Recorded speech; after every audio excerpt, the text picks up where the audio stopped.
जय मसीह की, praise the Lord.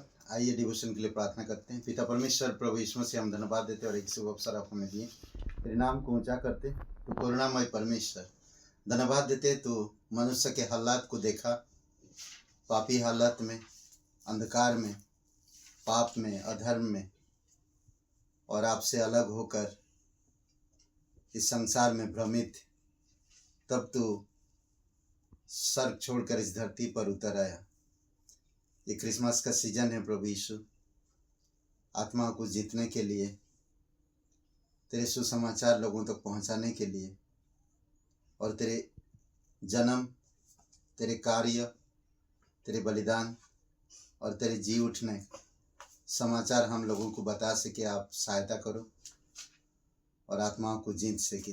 धन्यवाद देते, तेरी स्तुति महिमा करते हैं, यीशु मसीह के नाम से मांगते हैं, आमीन। ओके, आज हम लोग जो बात करेंगे, मसीह की 5 गुणा महिमा। मसीह के 5 गुणा महिमा। अगर हम पुराने नियम में देखते हैं, यशायाह 9:6 में, तो उसमें लिखा है, क्योंकि हमारे लिए एक बालक उत्पन्न हुआ, हमें एक पुत्र दिया गया है, और प्रभुता उसके कांधों पर होगी, और उसका नाम अद्भुत युक्ति करने वाला, पराक्रमी परमेश्वर, अनंतकाल का पिता और शांति का राजकुमार रखा जाएगा। इस वचन से हमें देखते हैं कि यीशु मसीह के विषय में बात कर रहा, और हम यहाँ पर देखते 5 गुणा महिमा। मसीह के नामों में से एक है अद्भुत। अद्भुत, उसके नामों में से एक नाम है अद्भुत, दूसरा है युक्ति करने वाला, तीसरा है पराक्रमी परमेश्वर, चौथा है अनंत काल का पिता, और 5वां है शांति का राजकुमार। तो हम देखते हैं इसको थोड़ा और विस्तार से। इस तरह उसके नाम नहीं, परंतु उसका नाम प्रकट किया गया है। इस तरह से उसका नाम प्रकट किया गया। हम अलग अलग नामों से उसके देख सकते हैं, उसकी कार्य, उसकी युक्ति, उसकी हर एक चीज़ों में हम देख सकते हैं उसके गुण के विषय में।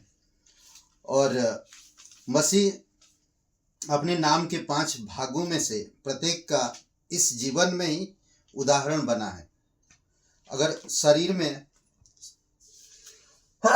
शरीर में जो आया, उसमें हम देखते हैं इस धरती पर जो जीवन जिया, उसमें हम उसके ये सारे गुण को देख सकते हैं। पहला, वह अपने पवित्र जीवन की परिपूर्णता में अद्भुत था।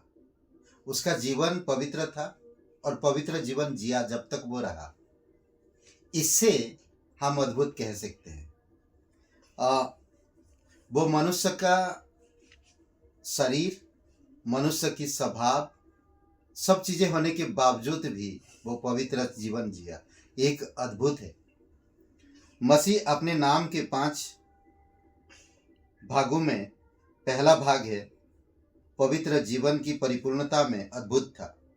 इब्रानी का 7:26 में कहता है, अतः ऐसा ही महायाजक हमारे योग्य था, जो पवित्र और निष्कपट और निर्मल और पापियों से अलग और स्वर्ग से भी ऊंचा किया हुआ हो। तो क्या कह रहा कि जो कई बार याजक लोग भी, जो महायाजक होते हैं, वो भी मनुष्य में से लिया जाता। इसमें कहता कि हमारे योग्य था, ऐसा ही महायाजक हमारे योग्य था, जो पवित्र, निष्कपट और निर्मल और पापियों से अलग और स्वर्ग से भी ऊंचा किया हुआ हो। तो ऐसा महायाजक कोई इंसानों में नहीं हुआ, पर यीशु मसीह ने वो करके दिखाया और स्वर्ग से भी ऊंचा किया गया। दूसरी बात हम देख सकते हैं, वह जीवनदायक और प्रकाश फैलाने वाले, अपने प्रेम में युक्ति करने वाला या सम्मति देने वाला था। अपने प्रेम में, प्रकाश फैलाने में और जीवनदायक, ये 3 बातों में वो अद्भुत था। दूसरों को जीवन दे रहा था, क्योंकि जो जीवन उसे मिला था वो जीवन उसे दे रहा था, और प्रकाश दे रहा था। जो लोग अंधकार में हैं, जो लोग पाप में हैं, जो लोग पूरी तरह से परमेश्वर अलग है, उन लोगों को प्रकाश दे रहा था। लोगों की दुख, कष्ट, तकलीफ को देख रहा था और सम्मति दे रहा था, और उनकी दुख तकलीफ को दूर कर रहा था, और प्रेम में युक्ति करने वाला और सम्मति देने वाला था। यूहन्ना 6:23 में कहता, तब अन्य नाव में तिब्रियास से उस जगह के निकट आए जहां उन्होंने प्रभु को धन्यवाद करने के बाद रोटी खाई थी। लोगों का यीशु को ढूंढना, लोग उसको ढूंढते थे। लोग परेशानी थी, तकलीफ में थे, अंधकार में थे, अधर्म में थे, लोग उसको ढूंढते, लोग उसके पास आते थे। और हम देख सकते हैं तीसरी बात, वह अपने आश्चर्य कर्मों में पराक्रमी परमेश्वर था। प्रेरितों के काम 10:38 में परमेश्वर ने किसी रीति से यीशु नासरी को पवित्र आत्मा और सामर्थ से अभिषेक किया। वह भलाई करता और सबको जो शैतान के सताए हुए थे अच्छा करता फिरा, क्योंकि परमेश्वर उसके साथ था। अद्भुत है उसके आश्चर्य कर्म। जैसा परमेश्वर आश्चर्य कर्म करता उसी तरह से वो भी आश्चर्य कर्म करता था।